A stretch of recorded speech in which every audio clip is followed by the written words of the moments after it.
C'est dans cette salle de l'hôtel Arawak, trop petite pour accueillir tout ce monde, que s'est tenue cette vente aux enchères exceptionnelles, organisée pour la première fois en Guadeloupe par l'Agence de gestion et de recouvrement des avoirs saisis et confisqués, comprenez, qui ont été saisis dans des mains criminelles, au terme de 46 affaires judiciaires, portant essentiellement sur des faits de trafic de stupéfiants, de proxénétisme, de vol avec violence et avec armes, d'escroquerie ou même de travail dissimulé.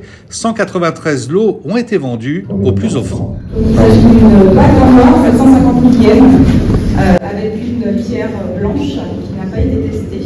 Le poinçon I figure sur cette bague. 251 fois, 252 fois, 250 € 3 fois, adjugé pour le lot. Pour se procurer par adjudication bijoux, voitures de luxe, cartons d'alcool fort ou bateaux à moteur, les acheteurs étaient dans la salle ou même sur Internet, sur le site Drew Alive. 560 en salle, 560, 580 sur Internet. Vanessa Perret est directrice de l'Agrasc. Alors exactement, on organise régulièrement des ventes comme ça exceptionnelles. On essaie de le faire un peu dans tous les départements de France. Donc pour la Guadeloupe, c'est la première fois. C'est formidable, on est très contents et on essaye d'organiser ça en ligne aussi. On a des acheteurs du monde entier, comme l'a dit le commissaire de justice dans son introduction de la vente. On a des gens qui achètent de Singapour, qui achètent de métropole, qui achètent des États-Unis.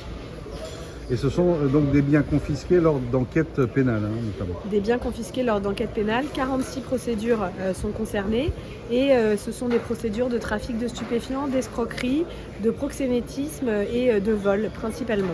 Et on peut également dire où va le produit de cette vente? Alors le produit de cette vente va d'abord au budget général de l'État qui ensuite le redistribue dans les principaux ministères, notamment celui de la justice et de l'intérieur qui œuvrent aux saisies et aux confiscations. Mais ça va aussi à la mission interministérielle de lutte contre les addictions et la drogue pour tout ce qui est trafic de stupéfiants et qui va ensuite du coup financer des programmes de prévention et des programmes de répression et donner du matériel aux services qui luttent contre la criminalité organisée. Comme l'écrivait Victor Hugo, nous devons proportionner le châtiment, non au crime qui est grand, mais au criminel qui est petit. Et en termes de châtiment, ou plus exactement de sanctions pénales, comme le veut l'adage bien connu, ce qui fait mal, c'est d'attaquer quelqu'un au portefeuille. Et les criminels ne dérogent pas à la règle. Caroline Calbeau, procureure de la République de Pointe-à-Pitre. Vous avez tout à fait raison. C'est souvent là-dessus d'ailleurs que les délinquants font des recours dès lors qu'il y a des saisies importantes sur leur patrimoine. Et c'est ce qui est le plus contesté.